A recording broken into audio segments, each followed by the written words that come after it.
ओम शांति। आज 22 अगस्त 2022 के ईश्वरीय महावाक्य हैं। आज बाबा क्या कहते हैं? आज बाबा कहते हैं, मीठे बच्चे, तुम उठते बैठते सब कुछ करते चुप रहो। बाप को याद करो तो वर्षा मिल जाएगा। इसमें गीत कविता आदि की भी दरकार नहीं है कि भगवान को याद करते समय हम गीत सुनते रहें, वो कुछ नहीं। केवल अंदर का अजपा जाप चलता रहे, अंदर की लगन हो, उसी में माया विघन डालती है। जो आंतरिक जो हमारी याद चलती है, उसमें जो संकल्पों में आकर के जो माया विघन डालती है, उस पर अटेंशन रखना है। आज का प्रश्न है, बाप को लिबरेटर कहने से कौन सी एक बात सिद्ध हो जाती है? उत्तर है, जब बाप दुखों से अथवा 5 विकारों से लिबरेट करने वाला है, तो जरूर उसमें फंसाने वाला कोई दूसरा होगा। क्योंकि जहाँ धूप है वहाँ छाया भी है, जहाँ सुख है वहाँ दुख भी है। क्योंकि हमेशा एक दूसरे के पीछे लगे हुए हैं। रात के पीछे दिन लगा हुआ है, ऐसे ही सुख के पीछे दुख और धूप के पीछे छाँव। ऐसे ही बाबा ने कहा है, अगर कोई तुम्हें छुड़ाने वाला भी है तो वहीं पीछे कोई फंसाने वाला भी लगा हुआ है। तो लिबरेटर कभी फंसा नहीं सकता। जो छुड़ाने वाला है वो फंसाएगा नहीं, और जो फंसाने वाला है वो कभी छुड़ाएगा नहीं।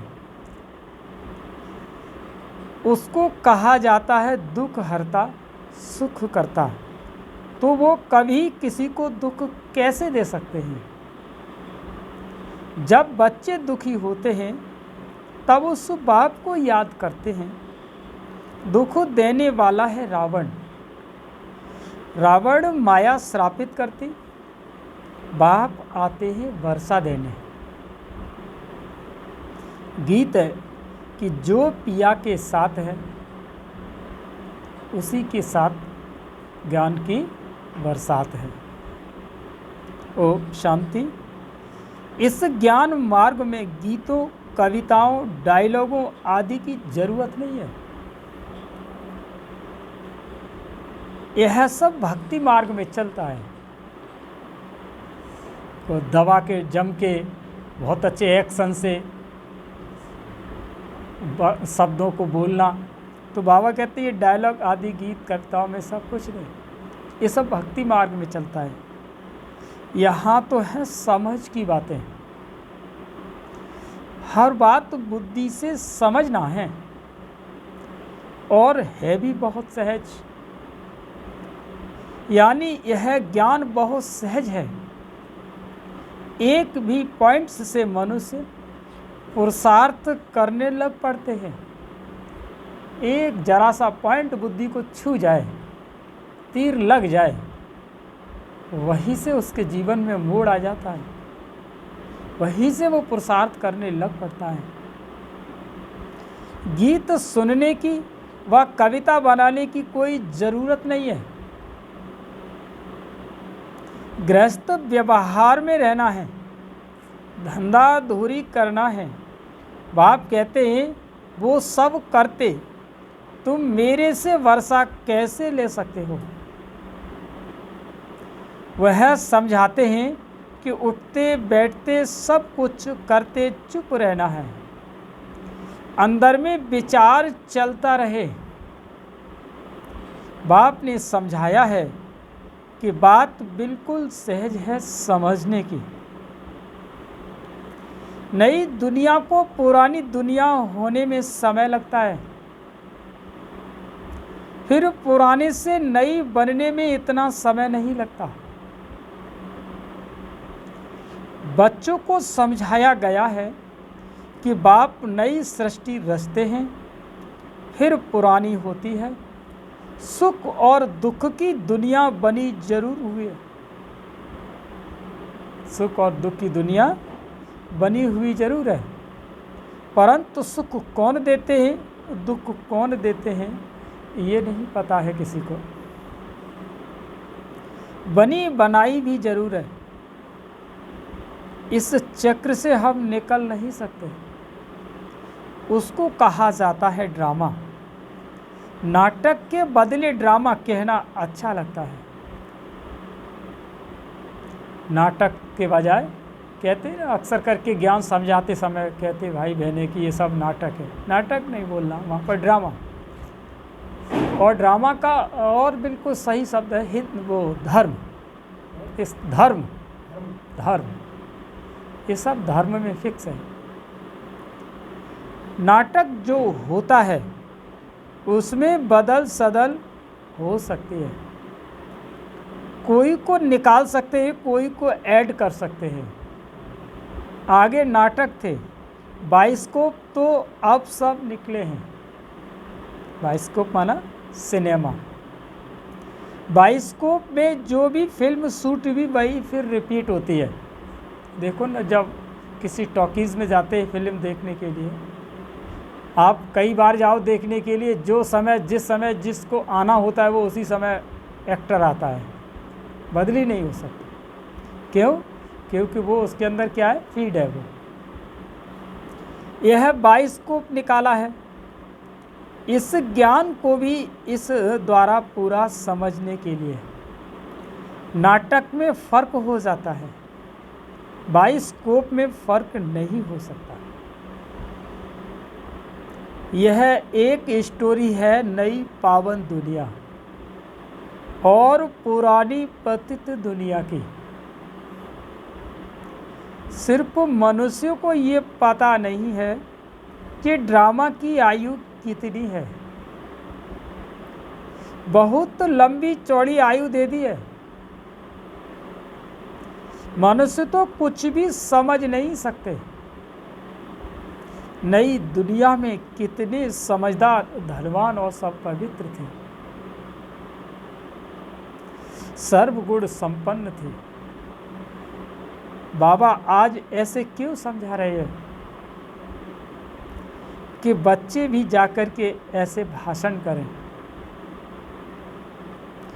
भारत ही पहले महिमा करनी चाहिए। भारत की, भारत को ऐसा किसने बनाया, वह भी महिमा निकलेगी परम पिता परमात्मा की, जिसको सब याद करते हैं। याद क्यों करते हैं? क्योंकि पुरानी दुनिया में दुख बहुत है। दुख देने वाले 5 विकार ही हैं। सतयुग त्रेता को सुखधाम कहा जाता है। वो है ही ईश्वरीय स्थापना। यह फिर है आसुरी स्थापना, जिसमें मनुष्य 5 विकारों में फंस पड़ते हैं। समझते भी है कि बाप ही लिबरेट करते हैं। जो लिबरेटर है वो फंसाने वाला थोड़े ही होगा। उनका नाम ही है दुख हरता सुख करता। उनके लिए हम दुख करता कह नहीं सकते। यह किसी को पता ही नहीं कि ये दुख देने वाले 5 विकारी ही हैं, जिसने ही बाप आकर छुड़ाते हैं। बड़ी समझ की बात है कि सारी दुनिया में इस समय रावण का राज्य है। सिर्फ लंका की बात नहीं, मनुष्यों के अपने अपने विचार हैं। जिसको बुद्धि में जो आया वो लिख देते हैं। वैसे ये है शास्त्र, अपना अपना शास्त्र बना देते हैं। मनुष्यों को कुछ पता ही नहीं।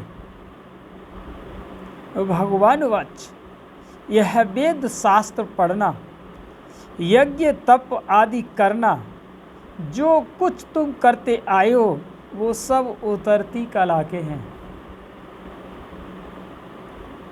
जो कुछ तुमने बनाया है वो अपने को गिराने के लिए,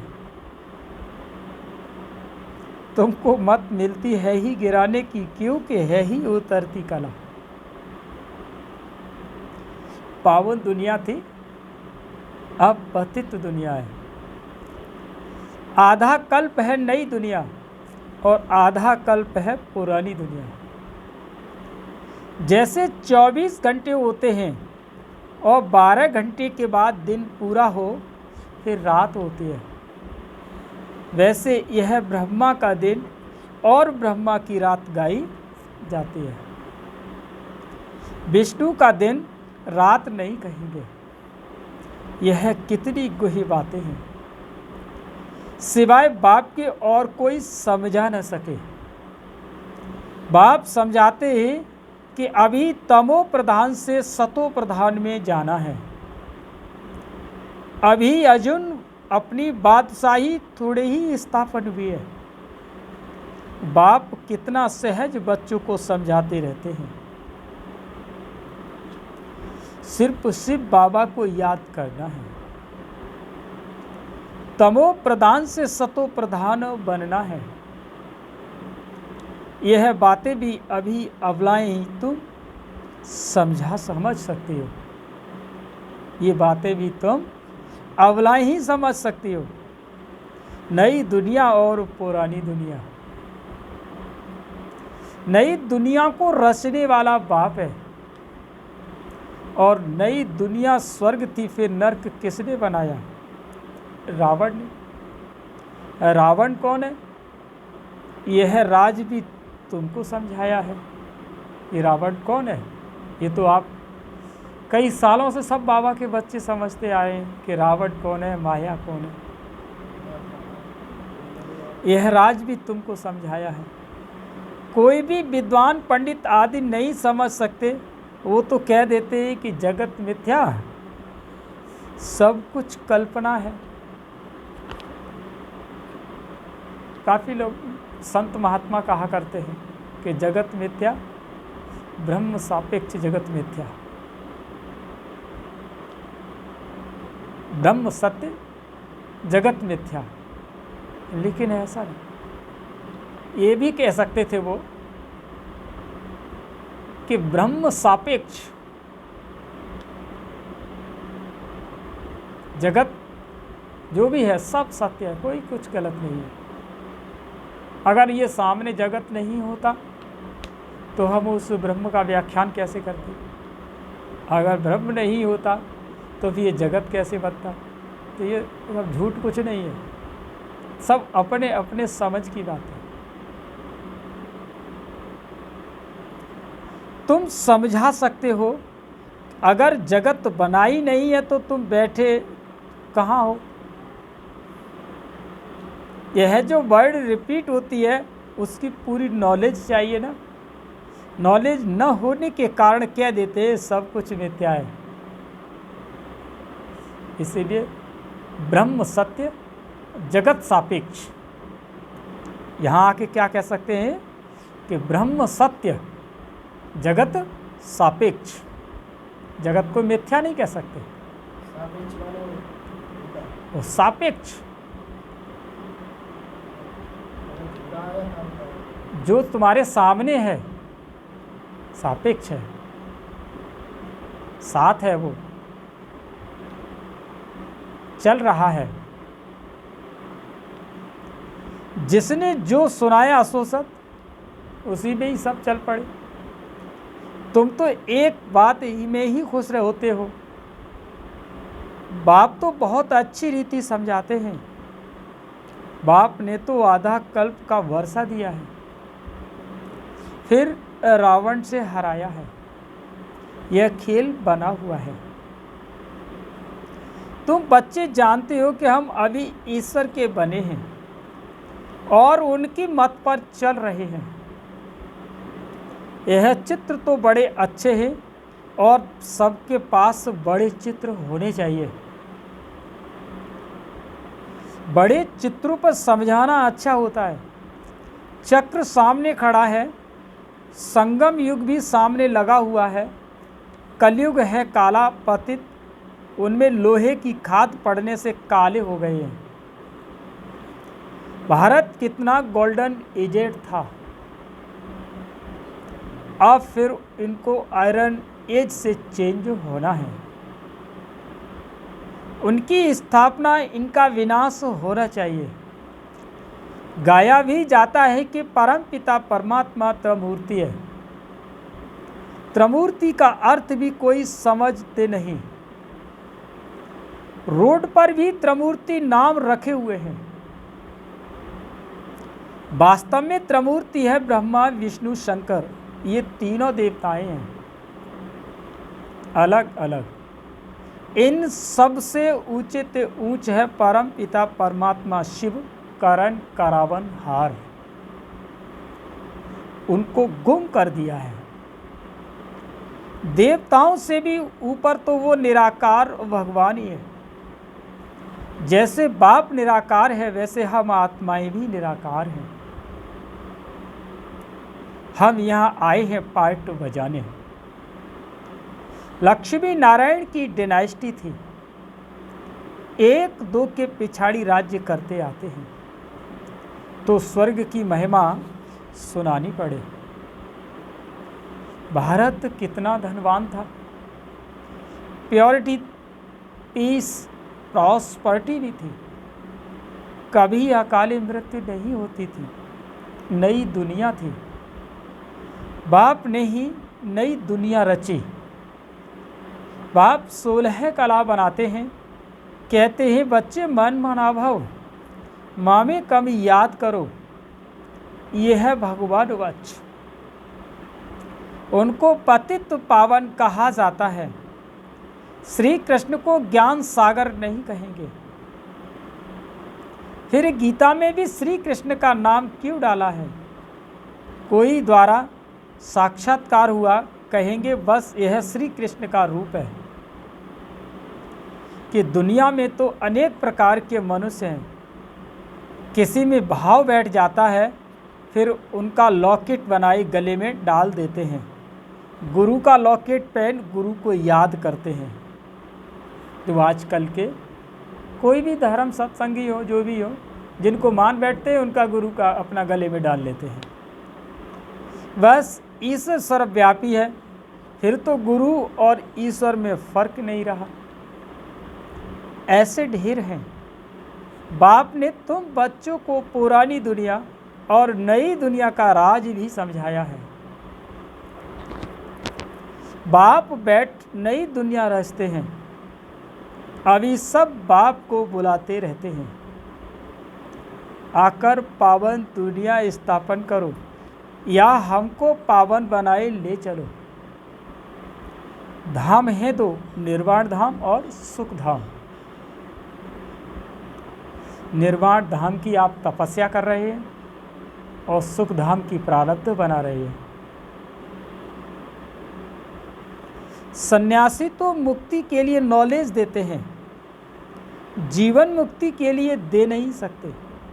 तुम देवी देवता धर्म वाले जो हो, जो पुजारी बने हो, वो पूज्य बनना है।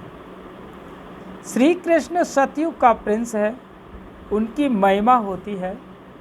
कुमार कुमारी की भी महिमा होती है, क्योंकि पवित्र है ना। नहीं तो श्री कृष्ण से राधे की महिमा ज़्यादा होनी चाहिए। श्री कृष्ण से राधे की महिमा ज़्यादा होनी चाहिए, परंतु ये किसी को मालूम नहीं। पहले राधे फिर कृष्ण क्यों? कहते हैं राधे कृष्ण, कृष्ण राधे मुश्किल को ही कहेंगे।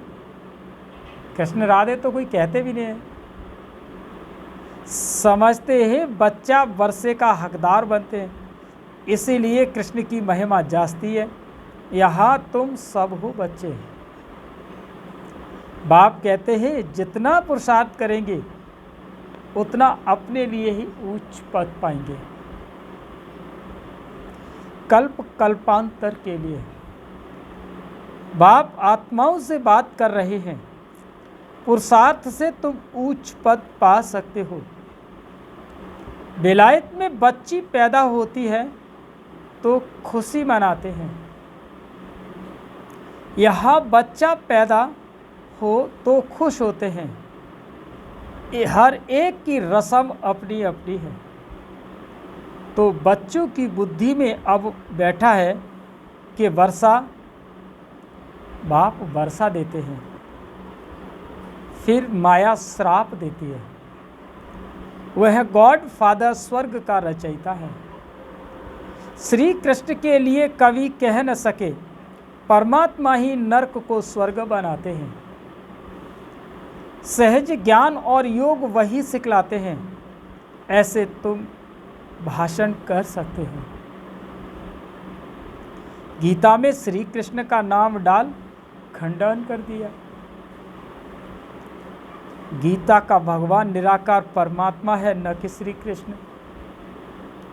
श्री कृष्ण तो रचना है ना, उनका भी वर्षा बाप से मिला।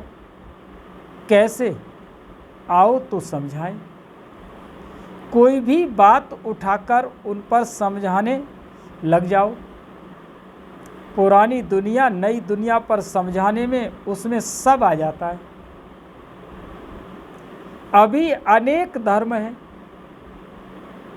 उनके बीच आदि सनातन देवी देवता धर्म की स्थापना हो रही है। कितना समझाया जाता है, इन 5 विकारों को छोड़ो। घर में भी किस पर क्रोध नहीं करो। ख्यालात आने चाहिए कि जैसा कर्म हम करेंगे, हमको देख फिर और करेंगे। मैं भिखारी बनूंगा तो मुझे देख और भी भिखारी बनेंगे। बाप फरमान करते अब पवित्र बनो, स्त्री को भी पवित्र बनाओ, कोई पर क्रोध मत करो। तुमको देख वह भी करने लग पड़ेंगे। मेल तो रचयिता है, तो स्त्री को भी समझाना चाहिए। फिर अगर तकदीर में ही नहीं होगा तो क्या कर सकेंगे। समझाना है कि पवित्र बनो तो पवित्र दुनिया के मालिक बनेंगे। बाप समझाते हैं कि तुमने 84 जन्म कैसे लिए। पहले तुम सतो प्रधान पावन थे, फिर रजो तमो बने हो। अब फिर तुम मुझे याद करो तो पावन बनेंगे। गीता के जो वर्षंश ही भगवान कह रहे हैं। गीता में श्री कृष्ण का नाम डालने से उनकी सारी जीवन कहानी खत्म हो जाती है। समझाने की भी हिम्मत चाहिए। बाबा समझाते रहते हैं। बहुत बच्चे समझते हैं कि हम तो सिर्फ बाबा को ही मानते हैं, उनमें ही कल्याण होना है। भूल करते हैं तो बाबा इशारा देते हैं, परंतु कई बच्चे लू पानी हो जाते हैं। लू पानी थोड़े ही बनना है। समझाया जाता है कि ऐसे नहीं करो। कोई तो ऐसे हैं जो 1-2 का रिगार्ड भी नहीं रखते। अपनों से बड़ों को भी तुम करके बात करते हो। सेंसिबल बच्चों को सर्विस का बहुत शौक होना चाहिए। फलाना सेंटर खुला है, हम उन पर जाकर सर्विस करें। बिगर कहे जो करे सो देवता, कहने से करे वो मनुष्य, और कहने से भी न करे तो बाबा ने कहा ... अच्छा नहीं, ... में वो अपना ही समाया है, कुछ जो कुछ है, समझ जाओ।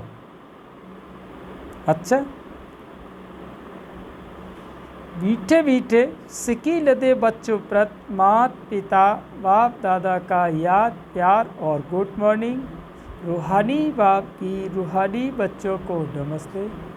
हम सभी रूहानी बच्चों की रूहानी मात पिता बाप दादा को याद प्यार गुड मॉर्निंग, नमस्ते नमस्ते नमस्ते। अब सुनते हैं धारणा के लिए मुख्य सार। पहला पॉइंट है सदा यह बात याद रखना है कि हम जो कर्म करेंगे हमें देख और भी करने लग पड़ेंगे। इसीलिए कभी भी श्रीमत के विपरीत विकारों के वश हो कोई भी कर्म नहीं करना। दूसरा पॉइंट, सर्विस का शौक रखना है, बगैर कहे सेवा में लग जाना है, कभी भी आपस में लू पानी नहीं होना है।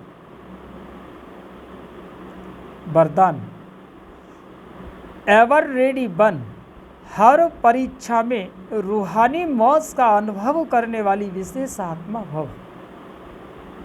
एवर रेडी बन, हर परीक्षा में रूहानी मौज का अनुभव करने वाली विशेष आत्मा भव। संगम युग रूहानी मौजों में रहने का युग है, इसीलिए सदा मौज में रहो, कभी भी मूझना नहीं। कोई भी परिस्थिति या परीक्षा में थोड़े समय के लिए भी मूझ हुई और उसी घड़ी अंतिम घड़ी आ जाए तो अंतमति सोगति क्या होगी। इसीलिए सदा एवर रेडी रहो। कोई भी समस्या संपूर्ण बनने में विघ्न रूप नहीं बने। विशेष अटेंशन, कोई भी समस्या संपूर्ण बनने में विघ्न रूप न बने। सदा यह स्मृति रहे कि मैं दुनिया में सबसे वैल्यूबल विशेष आत्मा हूँ। मेरा हर संकल्प, बोल और कर्म विशेष हो, एक सेकंड भी व्यर्थ न जाए।